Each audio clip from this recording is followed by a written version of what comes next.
are you? That's a simple question that might take some time to answer. If someone asked you who you are, you'd probably tell them about your likes, your dislikes, your goals, your background, your strengths. But what happens when someone asks the question and the way you answer is going to have a lot to do with whether or not you get certain opportunities, whether you receive the kind of salary you like, whether your career starts on the right track.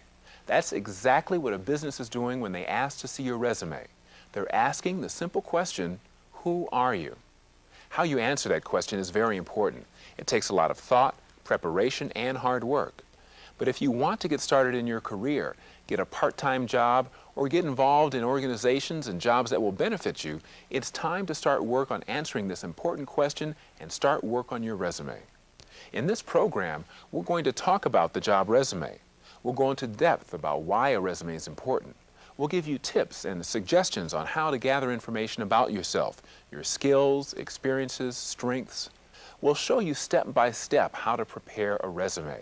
We'll show you how to take advantage of your experience, even if you've never really had a job.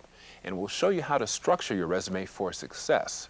In the end, you'll have a better idea about how to prepare a winning resume that gets you the best chance for success. Let's begin.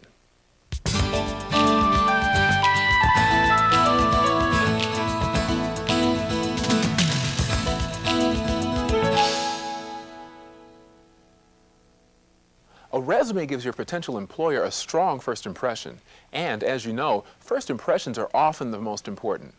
What is the true purpose of a resume? How are they used by employers? By answering these simple questions, you're well on your way to understanding how a resume should be structured. Start by understanding two basic points. First, you only get one chance to make a favorable first impression with your resume. After the person reads the resume, the decision will be made. Are they interested enough to consider you for the job or not? So it's obvious that taking the time to prepare an impressive resume is absolutely essential to eventually getting a job. Second, the purpose of a resume is to get you into a job interview. In other words, an effective resume is a sales tool designed to spark enough interest and confidence that a prospective employer will meet you. The purpose of a resume is not to actually get a job, just the interview itself. A resume should be focused into the specific kind of job you're looking for. Relate your past experience to the job you're applying for. Customize your information to the employer you present your resume to. Use the resume as a sales tool. A resume is designed to convince an employer to consider you for a job interview, and it gets your foot in the door. So a successful job search begins with a successful resume, plain and simple.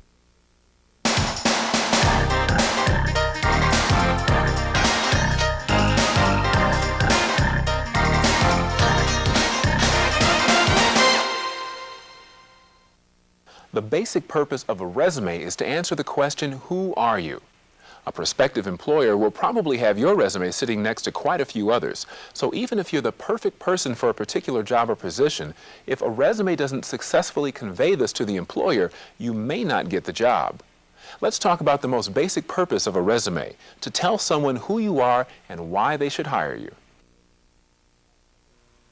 What's the most important step in telling people who you are? Be prepared to tell the truth.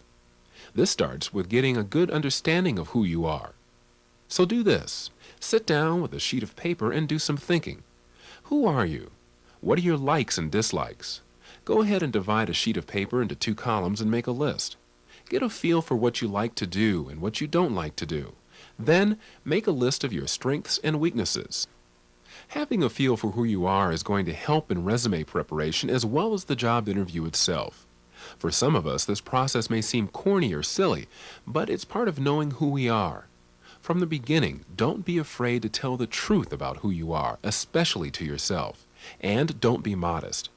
If you single-handedly took responsibility in a school club when no one else would, write it down. If you were voted top achiever or won a ribbon or a prize, write it down. Sometimes your accomplishments will be a little harder to put into words. For instance, if you volunteered or helped or lent a hand, this can be converted into an accomplishment in your life and can become a strength on your resume. So start by being honest about who you are and don't hold back from telling the truth. A resume is important for the fact that it it helps, number one, it helps you formulate your thoughts, pull together your background, identify your skills.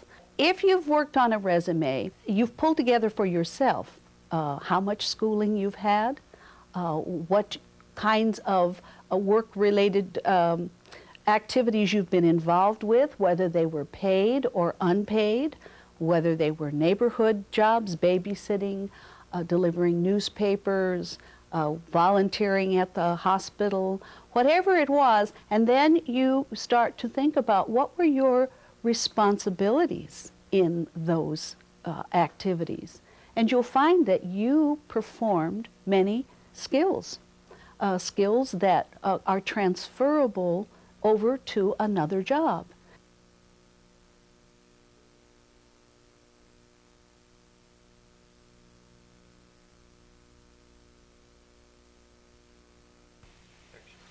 You may think that you're at a disadvantage unless you've acquired a lot of job experience. You may also wonder how you're going to get experience without experience to begin with. Well, you're in luck. You probably have a lot more experience than you think, even if you've never held a job. Here's how to make this experience work on your resume.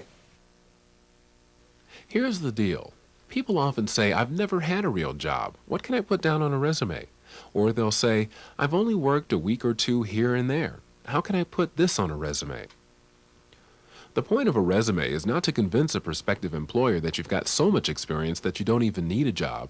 The point is not to intimidate them with a list of experience 10 pages long. The simple point is to convince them that you've got the right experience for their job, paid or unpaid. And this experience can come from any source imaginable, in school, out of school, on the job, or even at home. Start by making a list of your accomplishments and experience. Include everything that's relevant to the kind of job you're looking for. If you want to work in a store in sales, then include any sales-related experience you might have had. If you've never had any sales experience, you might, for instance, find out what sales involves, people skills, handling responsibility, working in a group, trying to convince others to commit to you. Then look at your list of experience and see what aspects of sales you might have been gaining experience in.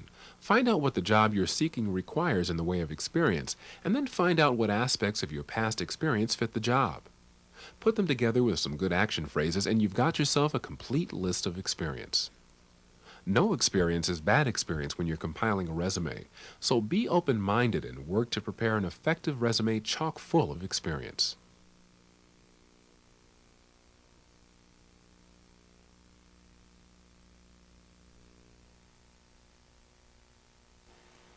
The way a resume is structured has a lot to do with how successful it will be at getting attention. Why? Because a neat, structured resume means that you are a neat, structured person, and this is an important trait that employers look for in prospective job candidates. Let's talk about how you should structure your resume. How should a resume look? That's a very important question, because no matter how much experience you have, if your resume doesn't look good, it probably won't receive much consideration. It's got to be laid out neatly, printed neatly, and printed onto clean, good paper. You can find books that have sample resumes, and some samples are available with this video program. Take a close look at the style, layout, and wording on a good resume. Also, take a look at some basic elements that your resume should have. Personal information, your name, address, and phone number. Job objective. This should be simple and short. Often, this can be tailored to whoever you're giving your resume to. By the way, customizing your resume to the person you're handing it to is a very important part of an effective resume. So it's a good idea to start on a computer word processor if you can. Education.